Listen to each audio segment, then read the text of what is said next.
നായകനായി അഭിനയിച്ച് ഒരു വർഷത്തിൽ പുറത്തിറങ്ങിയ സിനിമകളുടെ ഗ്രോസ് കളക്ഷൻ 500 കോടി നേടിയ മലയാളത്തിലെ ഒരേ ഒരു നടനാണ് മോഹൻലാൽ. എന്നാൽ ഇത്രയും ബോക്സ് ഓഫീസ് പവറുള്ള മോഹൻലാലിന്റെ കരിയറിൽ ദയനീയമായി ബോക്സ് ഓഫീസിൽ പരാജയപ്പെട്ട 10 സിനിമകളെ കുറിച്ചാണ് പറയാൻ പോകുന്നത്. ആദ്യ സിനിമയാണ് ബാറോസ്. മോഹൻലാലിന്റെ ആദ്യ സംവിധാന സംരംഭമായ 2019 100 കോടി ബജറ്റിൽ പ്രൊഡക്ഷൻ തുടങ്ങിയ ഈ സിനിമ ബോക്സ് ഓഫീസിൽ ഏറ്റവും വലിയ പരാജയമാവുകയും വെറും 20 കോടി രൂപ മാത്രമാണ് തിരിച്ചു കിട്ടിയത്. തിയേറ്റർ കുലുങ്ങുമെന്ന് പറഞ്ഞ് പ്രേക്ഷകരെ പറ്റിച്ച മലയക്കോട്ടെ വാലിബൻ 65 കോടിക്ക് ഗംഭീര സെറ്റിട്ടെങ്കിൽ പോലും ബജറ്റിന്റെ പകുതിയിൽ പോലും സിനിമയുടെ കളക്ഷൻ കിട്ടിയില്ല.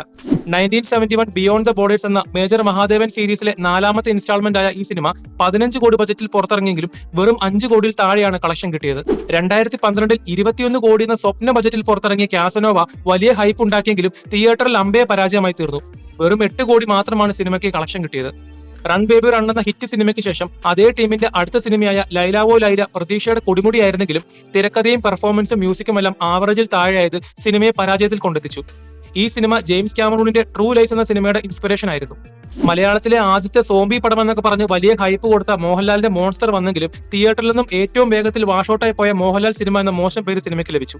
കെട്ടുറപ്പില്ലാത്ത തിരക്കഥയും മോശം ഡബിൾ മീനിങ് കോമഡിയും എല്ലാം ഈ സിനിമയെ ഒരു വലിയ ട്രോൾ മെറ്റീരിയലിലേക്ക് മാറ്റുകയും ചെയ്തിരുന്നു. കോവിഡ് കഴിഞ്ഞ് 4 വർഷത്തിന് ശേഷം കോവിഡിന്റെ പശ്ചാത്തലത്തിൽ പുറത്തിറങ്ങിയ മോഹൻലാലിന്റെ എലോൺ അസഹനീയമായ ഒന്നായിരുന്നു. കാര്യം 3 കോടിയാണ് സിനിമയുടെ ബജറ്റെങ്കിൽ പോലും 1 കോടി പോലും സിനിമയുടെ കളക്ഷനായി കിട്ടിയിരുന്നില്ല. ശരിക്കും എന്തിനു വേണ്ടിയായിരുന്നു മോഹൻലാൽ ഈ സിനിമയിൽ അഭിനയിച്ചത് എന്നുള്ളത് ഇപ്പോഴും പലർക്കും മനസ്സിലായിട്ടില്ല. റെയിൻമാൻ എന്ന ഹോളിവുഡ് സിനിമ ഇൻസ്പയർ ചെയ്ത് പുറത്തിറങ്ങിയ മോഹൻലാൽ സിനിമയാണ് അലക്സാണ്ടർ ദ ഗ്രേറ്റ്. ഒരു പുതിയ പരീക്ഷണം എന്ന നിലയിൽ പുറത്തിറങ്ങിയ ഈ സിനിമ കണ്ട പ്രേക്ഷകർക്കെല്ലാം സിനിമയുടെ കഥ അവസാനം വരെ പ്രഡിക്റ്റബിൾ ആയിരുന്നു. തിയേറ്ററിൽ വലിയ ഫ്ലോപ്പായ ഈ സിനിമ ആളുകൾ മനസ്സിൽ ഓർക്കാത്ത മോഹൻലാൽ സിനിമകളുടെ പട്ടികയിൽ ഉൾപ്പെടുത്തിയ ഒന്നാണ്. റിലീസിന് മുൻപ് ദേശീയ അവാർഡ് കിട്ടിയ സിനിമയാണ് മരക്കാർ അറബിക്കടലിലെ സിംഹം.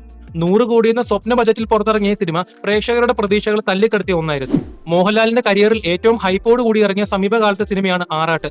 25 കോടിയിൽ പുറത്തിറങ്ങിയ വലിയ പ്രൊഡക്ഷൻ കോസ്റ്റ് ഉള്ള ഈ സിനിമ കണ്ടുമടുത്ത പഴയ കണ്ടന്റിന്റെ ആവർത്തന വിരസതയും ഡബിൾ മീനിങ് തമാശയും നിറഞ്ഞതായിരുന്നു. ചിലവാക്കിയ പൈസയുടെ 1/3 പോലും അവർക്ക് ഇതുവരെയും തിരിച്ചു പിടിക്കാൻ പറ്റിയിട്ടില്ല.